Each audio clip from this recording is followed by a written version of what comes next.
Para mí fue la decisión de mi marido ir, y lo cual yo decía, no sé yo. Al final, cuando nos vimos allí, antes de ir allí, ya en el aeropuerto, ya vimos la emoción, fue la ilusión, y la verdad es que no nos arrepentimos para nada. Hay que vivirlo, hay que estar allí, hay que sacrificarse y ir, porque es muy, muy importante y muy emocionante.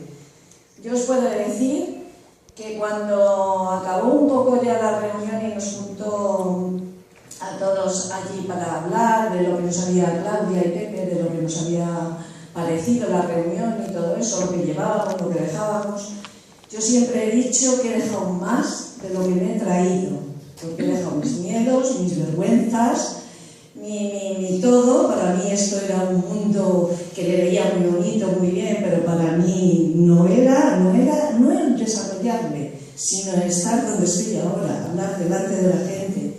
Entonces el ir allí ha sido lo que me ha quitado todos esos miedos. Me he dado cuenta que personas que tienen historias más fuertes que las mías han sido capaces de salir adelante y de hacerlo. Me he dado cuenta que yo también podía.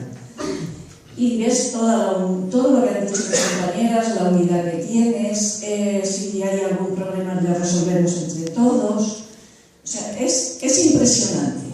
No hay palabras para hablar todo lo que, o sea, para expresar todo lo que ves, todo lo que sientes, todas las historias que nos han contado, pero historias personales fuertísimas, los líderes asequibles totalmente a ti, que te veían, mira, pues esto fue fulanita, ahora te saludaba perfectamente, lo cual tú creías que esos estaban ahí y eran secretos para ti o tabú para ti porque no podías llegar allí. David y Bianca, igual, o sea, es que les ves y dices, bueno, es impresionante. Y luego tanta gente allí y todo, yo para mí he venido súper contenta. De hecho, ya estoy haciendo una hucha para marcharnos a la próxima convención.